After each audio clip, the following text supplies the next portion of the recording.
Now we're going to talk about the second ayah. Very beautiful, uh, very heavy ayah of the surah. Ma dalla sahibukum wa ma gawa. Your companion is not lost, and he's not deviated. Who is it talking about? I was talking about the Prophet Sallallahu Alaihi Wasallam. There's so many things to dissect here. 3 words: lost, companion, and deviated. We're going to dig deep into words in this series. And this will help you with the rest of your Quran study also, because these words come everywhere, right? So I want you to learn something about Quran vocabulary today. Okay? Something all of you need to know. Arabic is not like other languages. Arabic, a word has a meaning, and then it has something called secondary meanings. Okay? You know how you have like the main dish, you have the burger, but it also has the ketchup and the mustard and the mayonnaise? Well, every meal comes with some ketchup, mustard, and mayonnaise, and that's all part of the overall flavor, isn't it? So what happens is words in Arabic have a meaning, like dalla means to be lost, but it has some secondary meanings, and you have to keep those in mind to really get an idea of what the word means. So there's primary meanings and secondary meanings, okay? For pretty much every word in Arabic, it's like that. Primary meanings and secondary meanings. Now, when you read an English translation of the Quran, what are they giving you? The primary meaning. What are they not giving you? The secondary meaning. And sometimes you have 2 different words that have the same primary meaning, but they have very different what? Secondary meanings. But when you're reading the English translation, you can't tell them apart because they only give you what? The primary meaning, which is why studying vocabulary carefully in the Quran is very helpful, because Allah uses very precise words. So we're looking at the word dalla, to be lost, and we're going to look for the secondary meanings. The white box means what? Who's this for? It's for me, but I'll give you something at the end. Now, dalla shay'u khafiya wa ghaba. Dalla means for something to hide and disappear. Forget about lost for now. One of its meanings is something gets hidden and something that disappears. ضَلَّ الْمَاءُ فِي اللَّبَنِ. When the water gets mixed with the milk and you can't tell that water was ever there. It looks like pure milk. That's the dall of the water, because it got lost and hidden and mixed in. أَضْلَلْتُ الْمَيْتَ دَفَنْتُهُ. When you bury the body, bury the animal or bury the person, and now you can't tell that there was even a grave here, then you've done idlal of it because you can't tell the dirt from the person underneath it. So غَيَّبْتَهُ, you made it disappear. Similarly, they would say water, sometimes there's a rock, but underneath it there's water, right? But you don't even know there's water underneath because it's covered by the rock. They would call that kind of water dalal. They would call it that because it's hidden. It's disappeared. It's not seeing the eye. Similarly, if they saw rocks in a valley that nobody's ever seen, I'm sure there are rocks in that valley, those rocks would be called daladil. So the word has a lot to do with being hidden, disappearing, mixed in. These are some of the secondary meanings inside this word. If you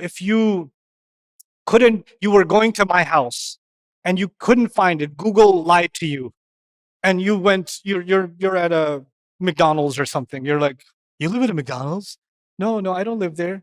Oh, I'm dal. I was meant to be at A, I ended up at B. That's actually dalal also. You ended up at the wrong location. By whose mistake? Your own. When you end up at the wrong location, on your own. Finally, ضل الشيء يضل ضلالا أي ضاع وهلك. Dalla also means for something to go to waste. Something to go to waste, or something to die, or someone to die. Like, ألم يجعل كيدهم, you know it? ألم يجعل كيدهم في تضليل, from the same word. He put it to waste. He wasted it. So being lost, disappearing, and being wasted, and dying out. And finally, كثير التتبع. رجل ضال كثير التتبع للضلال. A person who's gullible, you can easily mislead them. That person is called ضال. Anyway, here's what I want you to know about the word lost. The white is the primary meaning. The yellows are the secondary meaning. Okay, that's going to be my format. The white is the primary, the yellow are the secondary. So when two things appear as one, like the milk and the water appear as one, or the dirt and the dead body appear as one. Remember those examples? So when two things become one and they appear as one, when something's wasted or destroyed, and when someone's gullible. These are the meanings of dalla. So what does it mean for the Prophet ﷺ? Allah is saying your Prophet is not confusing truth with falsehood, presenting them as one. His speech and the Quran, the speech of Allah, are separated. They're not mixed together, because part of the meaning of dalal is what? Two things become one. This is not his speech, this is God's speech. He's not mixing them together. He's not a lost cause. They're like, oh, you were the smartest of us. You were the most honorable. You were the most reliable business person. And this prophet business you started, it's such a tragedy. What a person we lost. What a waste of a talent. Kunta fina marjuman, like for another prophet, it was said, we had such high hopes in you. You know? No, he's not lost. You're the ones that are lost. You're the ones that are wasting away, not him. And then the other is, oh, he's as good as dead. He keeps this up and he's going to get what? Killed. Keep this up. One day you'll make us angry enough, we might just kill you. Yeah, no, he's not the one that's going to get killed. He's not the one that's going to get destroyed. Also, he must have come under the influence of somebody. Somebody must have told him to say this and he just fell for it. Somebody convinced him he's a prophet and now he thinks he's a prophet. That would be that he's gullible. All of that is being denied in what words? Ma dalla sahibukum. Ma dalla. Now let's go to the next word. Ghawa. I'll come back to sahib, but I want you to understand ghawa. Ghawa, actually, really interesting word. I'll go through this rather quickly. Ghawi is locusts, the swarm of locusts that come in the desert. Al-basham min al-laban, when you have very overwhelming indigestion, that's also called al-ghawa. Really strong and like you can't move and your stomach's like going crazy because you have, it's actually lactose intolerance. Min al-laban, right? So that's what it's referring to, strong lactose intolerance. Then anything that covers and hovers over in the dark and it becomes invisible, overshadowed. So ma sataraka bi dhalamihi, that's also called aghwa, from the same. When people, back in the day, the Arabs used to ambush each other, like they used to hide behind rocks and the guy's coming by and they all jumped him, right? So when they jumped him, they would call that taghawu, from the same origin of the word. So ambushing and running over. Are you noticing a theme for all of these? Locusts hover over. The darkness hovers over. The pain overtakes the person. The guy gets overtaken by an ambush. You see that? So this word has a lot to do with what? Being overwhelmed, being overcast, being overtaken. Fine. Then ardun mighwat, when somebody gave you the wrong directions and you ended up in the wrong place. But then this word has some really cool meanings. One of my favorite meanings in this. They used to make a hole, a ditch in the ground, and they used to take one of the baby goats and throw it in the hole. Okay? The Arabs made a deep hole, throw the goat in the hole because they have a wolf problem. So now they leave the goat there at night. What's the wolf going to do? Going to jump in the hole, and now they got the wolf. Right? So they trapped the wolf. That trap was actually called an ughwiya, from the same origin, from the same word. So now we've got the meaning of a trap or an ambush and overwhelmed. And then Ibn Ashur adds, فَسَادُ الرَّأِي وَتَعَلُّقُهُ بِالْبَاطِلِ, when you have corrupt opinions and your thoughts are overrun with false ideas, that's called ghawa. So what do you need? Oh, you got a lot to write down. You must just take a picture. It's okay. This is going to hurt your fingers. But yes, ghawa means deviated, but it has to do with locusts and indigestion and overcasting darkness. All of that you can summarize as just being overcast, and corruption in thought. But now let's get to what is it that is this ayah is saying. Now we know two words, dhalla and ghawa, being lost and being deviated, but the deviated has to be overwhelmed. He's overrun. You know how they said he's taken over by a jinn, right? He's possessed. Or his mind is overtaken by insanity, or someone else is controlling him, he's overtaken by somebody else. All of that is inside ghawa. or he's just confused on his own, that's inside dhalla. And if he's setting a trap, if he's a poet and he's just using his poetry to make himself famous, or if he's just, a magician and he's just using his sorcery, he's setting a trap for us, that's inside ghawa. You see? So both of those kinds of allegations are coming inside these words. So now the thing is with dalla, it's unintended. Like it's as if the Quraysh are saying, poor man, he just lost his marbles, he lost his sanity, It's such a tragedy, he's gone to waste. And with ghawaya, it's like it's deliberate. It's on purpose that he's trying to misguide them. Now Allah is denying both of them. He's not a lost cause and a tragedy, and he doesn't have a secret hidden agenda to misguide you. However, basically the entire population of Makkah at the time, except for those who believed, were either dalla or ghawa. Either they were lost and confused, or they had an agenda to oppose Islam. It's not he who's got dalal and ghawaya, it's you who has it. Ma dalla sahibukum wa ma ghawa. But then, this is where things get really powerful. Isn't the imagery of the star falling beautiful? The star coming down and revelation coming, and the stars correlating with the Quran and the speech of Allah. Those correlations, it's very beautiful.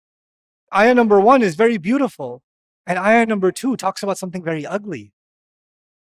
Your companion is not lost, he's not deviated, he's not crooked, he doesn't have evil intentions against you. All this ugly stuff right after something beautiful. So there's a strange contrast happening between beauty and ugliness here.